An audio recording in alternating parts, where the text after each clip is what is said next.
ভোটের বাংলায় হটস্পট সিঙ্গুর। আজ সিঙ্গুরে মমতা বন্দ্যোপাধ্যায় সিঙ্গুর থেকে বিভিন্ন প্রকল্পের উদ্বোধন করবেন, তিনি শিলান্যাস করবেন। কি বার্তা দেন সেদিকেই তাকিয়ে রয়েছে এই মুহূর্তে সিঙ্গুরবাসী।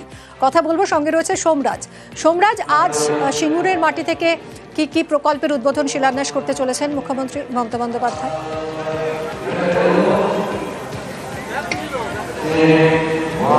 দেখো, সিঙ্গুর ইতিমধ্যেই প্রস্তুত, চূড়ান্ত তৎপরতা চলছে। তার কারণ মুখ্যমন্ত্রী মমতা বন্দ্যোপাধ্যায় দুপুর 1টা নাগাদ এসে পৌঁছাবেন সিঙ্গুরে। আজ সিঙ্গুর থেকেই রাজ্যবাসীর জন্য একাধিক প্রকল্পের উদ্বোধন, শিলান্যাস এবং তার সঙ্গে যেটা সব থেকে বেশি চর্চার জায়গা সেটা হচ্ছে বাংলার বাড়ি। 20 লক্ষ উপভোক্তাকে বাংলার বাড়ির আর্থিক সহায়তা আজ মুখ্যমন্ত্রী মমতা বন্দ্যোপাধ্যায় সিঙ্গুরের মঞ্চ থেকে তুলে দেবেন, যা নিঃসন্দেহে বিধানসভা ভোটের আগে অন্য মাত্রা যোগ দেবে। তার কারণ দ্বিতীয় পর্যায়ে বাংলার বাড়ির যে 1,20,000 টাকা করে আর্থিক সহায়তা, যে বাংলার বাড়ি নিয়ে কেন্দ্রীয় সরকারের বিরুদ্ধে বারবার আর্থিক বঞ্চনার অভিযোগ তুলে সরব হয়েছেন মমতা বন্দ্যোপাধ্যায়, সেই প্রকল্পের আর্থিক সহায়তা মমতা বন্দ্যোপাধ্যায় এই সিঙ্গুরের মঞ্চ থেকে দেবেন। পাশাপাশি আরো একটি যেটা গুরুত্বপূর্ণ প্রকল্প, সেটি হচ্ছে ঘাটাল মাস্টার প্ল্যান। 2025 ফেব্রুয়ারি মাস থেকে ইতিমধ্যেই ঘাটাল মাস্টার প্ল্যানের কাজ শুরু হয়ে গেছে। 1500 কোটি টাকার প্রকল্পের এই কাজের শিলান্যাস মুখ্যমন্ত্রী মমতা বন্দ্যোপাধ্যায় সিঙ্গুরের মঞ্চ থেকে করতে চলেছেন বলে আমরা সূত্র মারফত জানতে পারছি।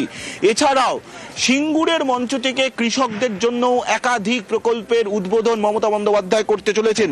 যেটা আমরা জানতে পারছি, এখনো পর্যন্ত মমতা বন্দ্যোপাধ্যায় এই মঞ্চ থেকেই প্রথমত 50টি সুফল বাংলার ভ্রাম্যমাণ স্টলের উদ্বোধন করবেন।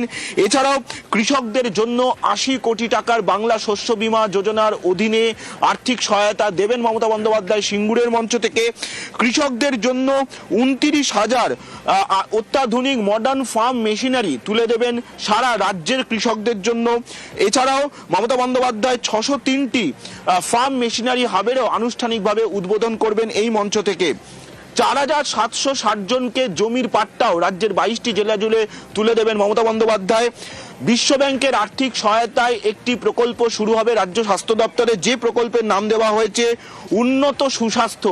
এই প্রকল্প আগামী 5 বছরে রাজ্যের স্বাস্থ্য ব্যবস্থার উন্নয়নে কাজ করবে, যার আর্থিক মূল্য 3,700 কোটি টাকা। সেই প্রকল্পের আনুষ্ঠানিক উদ্বোধন এই মঞ্চ থেকেই করতে চলেছেন মুখ্যমন্ত্রী মমতা বন্দ্যোপাধ্যায়। এবং আরো সব থেকে যেটা গুরুত্বপূর্ণ, এই মঞ্চ থেকে রাজ্যের 28টি দপ্তরের মোট 1076টি নতুন প্রকল্পের উদ্বোধন এই মঞ্চ থেকেই করবেন মমতা বন্দ্যোপাধ্যায়, যার মূল্য 5,694 কোটি টাকা।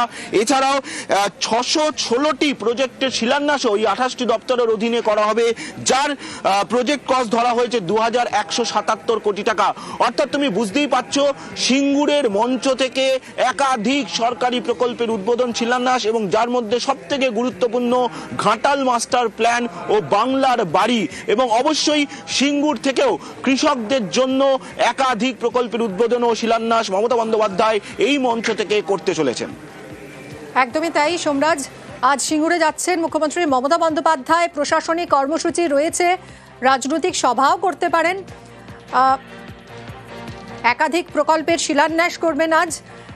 কিন্তু রাজনৈতিকভাবে তার এই সিঙ্গুর সফর, আজকের এই সফর কতটা তাৎপর্যপূর্ণ? আবির রয়েছে সঙ্গে, আবিরের থেকে জানবো। আবির, 2026 এই মুহূর্তে পাখির চোখ বাংলা। বিজেপির কাছেও মোদিও ইতিমধ্যে এসেছেন, সভা করে গেছেন সিঙ্গুরে, কিন্তু সিঙ্গুরবাসীর শিল্প নিয়ে যেটা আশা করেছিল হয়তো প্রধানমন্ত্রী থেকে কিছু তারা শুনতে পাননি।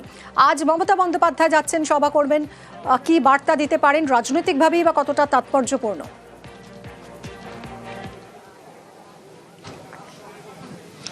দেখো, দীর্ঘ 2 দশক ধরে সিঙ্গুর রাজ্য রাজনীতিতে অত্যন্ত তাৎপর্যপূর্ণ একটি জায়গা নিয়ে রয়েছে, এবং নির্বাচন কেন্দ্রিক যে বছরগুলি রয়েছে সেই বছরগুলিকে ঘিরে, সিঙ্গুরকে ঘিরে মানুষের যে রাজনৈতিক চর্চা অনেকটা বেশি বৃদ্ধি পায়।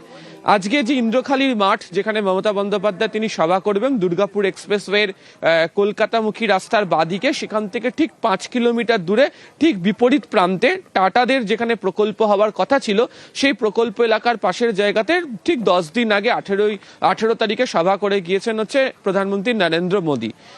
2 রাজনীতিবিদ, হাই প্রোফাইল রাজনীতিবিদের 10 দিনের ব্যবধানে সিঙ্গুরের যেই সভা, তাকে ঘিরে গোটা দেশের অর্থাৎ জাতীয় রাজনীতিতেও একটা অবশ্যই একটা নজর রয়েছে। প্রথমত সিঙ্গুর এমন একটি জায়গা যেখান থেকে যে রাজনৈতিক দলই বা তাদের নেতৃত্ব যে ধরনের অবস্থান স্পষ্ট বা ব্যাখ্যা করার চেষ্টা করুক না কেন, তার একটা সুদূরপ্রসারী প্রভাব গোটা দেশের ক্ষেত্রে পড়ার চেষ্টা করে। এবং সিঙ্গুরকে ঘিরে তৃণমূল কংগ্রেসের অবস্থান কি ছিল? তাদের বক্তব্য ছিল যে যারা জমি দিতে চান তাদের কাছ থেকে জমি নিয়ে সেই জায়গাতে কারখানা করা হোক, বাকি জায়গার ক্ষেত্রে জমি ফেরত দেওয়া হোক, কিন্তু শিল্পের বিরোধিতা তারা করছেন না। এবং যে সময় সিঙ্গুর কেন্দ্রিক আন্দোলন শুরু হয়েছিল সেই সময়ের যারা বিজেপির যারা নেতৃত্বে যারা ছিলেন সর্বভারতীয় ক্ষেত্রে, তাদের নেতাদেরকেও এই মঞ্চে, এখান থেকে আর কয়েক কিলোমিটার দূরে যে মঞ্চ বাঁধা হয়েছিল সেখানেও বারবার ধরে দেখতে পাওয়া গিয়েছিল। পরবর্তী সময়ে এই নির্বাচনের মুখে দাঁড়িয়ে বিজেপি নেতৃত্ব যে বক্তব্য রাখছে সেই বক্তব্যের ক্ষেত্রে পাল্টা রাজনৈতিকভাবে তৃণমূল কংগ্রেসের কি অবস্থান সেটা আরো একবার স্পষ্ট করতে চায় তৃণমূল আজকের এই সবার জায়গা থেকে। দ্বিতীয়ত, সিঙ্গুর কেন্দ্রিক জায়গার সঙ্গে মমতা বন্দ্যোপাধ্যায়ের দীর্ঘদিনের রাজনৈতিক সম্পর্ক রয়েছে সেই আন্দোলনের সময় থেকে দাঁড়িয়েও। এবং এই গত কয়েক বছরে যখন তৃণমূল কংগ্রেস ক্ষমতাতে রয়েছে, একাধিকবার মমতা বন্দ্যোপাধ্যায় সিঙ্গুরে এসছেন, একাধিক প্রকল্পের কাজ করেছেন। কৃষি কেন্দ্রিক যেমন কাজ করা হয়েছে, তেমনি সিঙ্গুরের শুধুমাত্র এই টাটা প্রকল্প এলাকার বাইরে বাদ দিয়েও একাধিক জায়গা রয়েছে সিঙ্গুর বিধানসভার মধ্যে যেখানে পরিকাঠামোগত উন্নয়নের কাজের কথা বারবার ধরে শুরু করা হয়েছে। ফলে শিল্পের অবস্থানে অবশ্যই তারা রয়েছেন, তারা শিল্পকে তারা নিয়ে আসতে চান, কিন্তু কেন সেই সময়ের আন্দোলনটা করে তোলা জরুরি ছিল, কৃষকদের কাছে পাশে দাঁড়ানো কেন জরুরি ছিল, সেই অবস্থানের ব্যাখ্যা আজকে এই মঞ্চ থেকে তিনি দিতে চলেছেন। তৃতীয়ত, তুমি যদি দেখো সেটা হচ্ছে যে সিঙ্গুরকে ঘিরে বারবার ধরে নির্বাচনের সময়কে দিনে তৃণমূল কংগ্রেসের বিরুদ্ধে শিল্পের বিরোধী এই তকমাকে দেওয়ার বিরোধীরা চেষ্টা করে, কিন্তু তারা শিল্পের বিরোধী নন, তারাও রাজ্যে শিল্প চান এবং তার জন্য কি কি ব্যবস্থা নিয়ে এগোনো দরকার সেই প্রসঙ্গের কথাও আজকের ক্ষেত্রে উঠে আসবে। ফলে সর্বোপরি 2026-এর বিধানসভা নির্বাচনের কথা মাথায় রেখে সিঙ্গুরের এই মঞ্চ থেকে দাঁড়িয়ে ফের এক রাজনৈতিক দিক থেকে সেদিনকার অবস্থান কি ছিল, কেন সেই সময় আন্দোলন তৈরি করতে হয়েছিল, আর দ্বিতীয়ত আজকের এই মাঠে দাঁড়িয়ে বা আজকের সময়ের মধ্যে দাঁড়িয়ে 26-এর আগে সিঙ্গুরকে কেন্দ্র করে যে রাজনীতি করার চেষ্টা করা হচ্ছে সেখানে তৃণমূল কংগ্রেসের কি অবস্থান হবে তারও আজকে অবস্থান আজকের এই মঞ্চ থেকে মমতা বন্দ্যোপাধ্যায় স্পষ্ট করে দেবেন, এমনটাই ধারণা রাজনৈতিক মহলের। তোমার সঙ্গে কথা বলার শেষ করবো যেটা দিয়ে সামনেই দুর্গাপুর এক্সপ্রেসওয়ের যে জায়গা দেখতে পাওয়া যাচ্ছে রতনপুরের মোড় এখান থেকে সন্নিকটে, এবং এই জায়গাও একাধিকভাবে তৃণমূল কংগ্রেস এবং মমতা বন্দ্যোপাধ্যায়ের সিঙ্গুর আন্দোলনের রাজনৈতিক ঘটনা সাক্ষী হয়ে রয়েছে। ফলে এই জায়গা বাছাই করা অত্যন্ত গুরুত্বপূর্ণ এমনটাই মনে করছেন যারা সিঙ্গুর আন্দোলন সম্পর্কে অবহিত তারা। ধন্যবাদ আবির।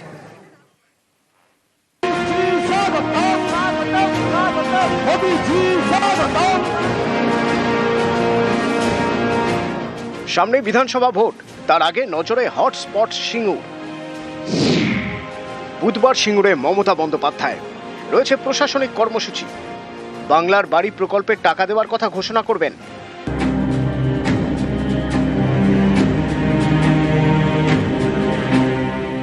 সিঙ্গুর ঘিরে একসময় তোলপাড় হয়েছে দেশের রাজনীতি। সিঙ্গুরে ন্যানো কারখানা তৈরি করতে চেয়েছিল টাটারা, এর জন্য জোর করে কৃষকদের জমি দখলের অভিযোগে আন্দোলনে নামে তৃণমূল। এরপর 2011 সালে রাজ্য রাজনৈতিক পালাবদল হয়, ক্ষমতায় আসে তৃণমূল।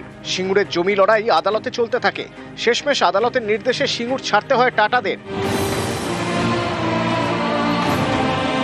2016 সালে সিঙ্গুরের কৃষকদের জমি ফেরত দেন মুখ্যমন্ত্রী মমতা বন্দ্যোপাধ্যায়। এটাই আমরা চেয়েছিলাম, জমি ফেরত দেওয়া হোক, সেই কথা আজকে আমরা রাখতে পেরেছি, এটা আজকে বড় জয়। 2 সপ্তাহের মধ্যে 800 কৃষক পরিবারকে তাদের চেক এবং জমির পর্চা দুটোই ফেরত দেওয়া হচ্ছে। 9117 জনের পর্চা রেডি হয়ে গেছে।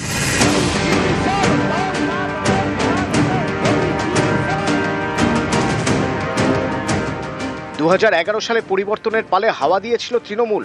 26-এর ভোটে আগে সেই সিঙ্গুর ঘিরে আবার হাওয়া গরম হচ্ছে।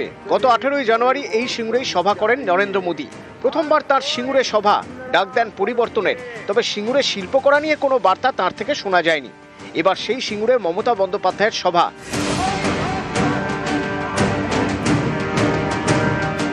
নিউজ 18 বাংলা।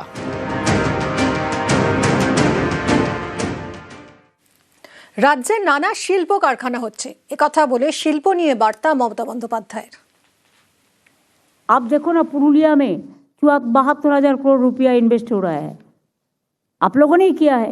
स्टील इंडस्ट्री, चाहे ऑयल इंडस्ट्री, चाहे वागन इंडस्ट्री, चाहे कोच इंडस्ट्री, चाहे आपको शिप बिल्डर्स इंडस्ट्री, चाहे आईटी इंडस्ट्री, चाहे सीमेंट इंडस्ट्री, चाहे क्लस्टर, चाहे स्किल, हमारा स्किल बहुत बढ़िया है। नया सिलिकॉन वैली भी हमने किया है।